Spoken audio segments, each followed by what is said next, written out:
তিন কারণে বাবার চাইতে মায়ের মর্যাদা বেশি।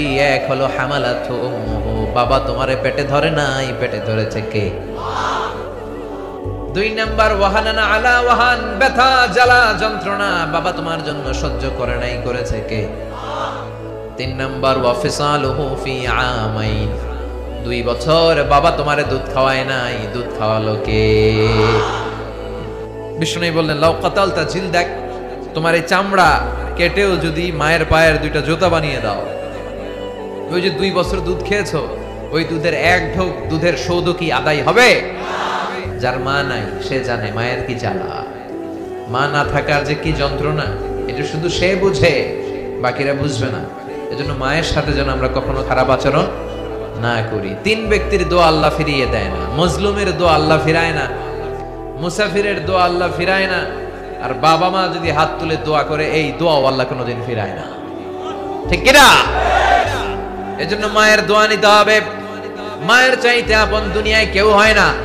স্ত্রী চলে গেলে স্ত্রী পাওয়া যায়, গার্লফ্রেন্ড চলে গেলে গার্লফ্রেন্ড পাওয়া যায়, মা চলে গেলে মা পাওয়া যায় নাকি? তাই বলে স্ত্রীরে তালাক দেন ওটা বলতেছি না। স্ত্রী আর মায়ের সাথে ঝগড়া হইলে, বোঝাপড়া না হলে দুজনে নিয়ে বসেন, বুঝান, ভালোভাবে বুঝান। শাশুড়ি আর বউয়ের ঝগড়াটার কারণ হচ্ছে দুইজনেই নেত্রী হইতে চায়। পরিবারের নেত্রী কি দুইজন হইতে পারে? কয়জন হবে? একজন। শাশুড়ি কয় না আমি এতদিন ধরে আছিলাম, আমি সব।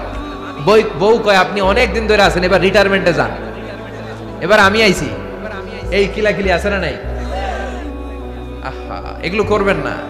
শাশুড়িদের প্রতি আমার বিনয়ের সাথে নসিহত, আপনার ছেলের বউটারে নিজের মেয়ের মতো মনে করবেন, ঠিক কিনা? আর বৌমা যারা আছেন, আল্লাহর দোহাই আপনার শাশুড়িরে আপনার মায়ের মতো মনে করবেন। আল্লাহর কসম করে বলছে, আপনি আপনার শাশুড়ির সাথে যে আচরণ করেন, আপনি আপনার ছেলেরে বিয়ে দিয়ে যখন নিজের শাশুড়ি হবেন, ঠিক একই আচরণ ফিরতি পাবেন। চিল্লায় কোন ঠিক কিনা? Nature has its own return, প্রকৃতি সবকিছু আবার ফিরিয়ে দেয়।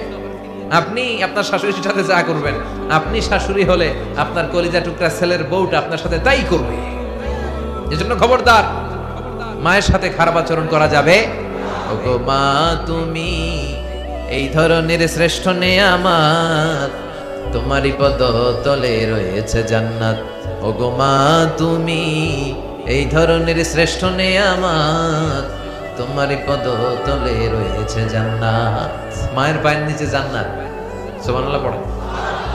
এই দুনিয়াটা যদি কয়েকশো বার বিক্রি করে দেই, ওই বিক্রির টাকা দিয়ে জান্নাতের একটা চেয়ারের দাম হবে কি? এই দুনিয়াটাকে কয়েক লক্ষ বার বিক্রি করলে যে দাম পাওয়া যাবে, ওই দাম দিয়ে জান্নাতের একটা টেবিলের দাম হবে কি? তাহলে যেই জান্নাতটা মায়ের পায়ের নিচে পড়ে আছে, ওই পা 2টার দাম কত? সুবহানাল্লাহ পড়বেন না? মায়ের কথার উপরে কোনো কথা বলবেন না। মা বাবা যেটা বলে ওইটাই ফাইনাল, ঠিক কিনা?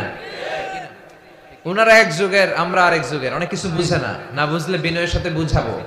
কোনো কারণে আগে যদি অতীত সময়ে বেয়াদবি করে থাকেন, পা ধরে ক্ষমা চাইবেন। যুবক ভাইয়েরা, তোমাদেরকে বলি, মায়ের সাথে বেয়াদবি করো না, বাবার সাথে বেয়াদবি করো না। অন্যায় হলে ক্ষমা চাইতে হবে। বাবা মার কাছে ক্ষমা চাইলে বাবা মা মাফ করবে না? কথা বলেন।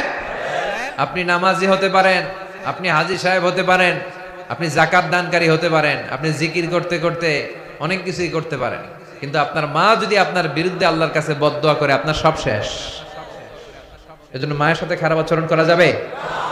বিশ্বনবী বললেন কিয়ামতের আগে তাই হবে। স্ত্রীকে পেয়ে মাকে ভুলে যাবে, এ আলামত আছে না নাই?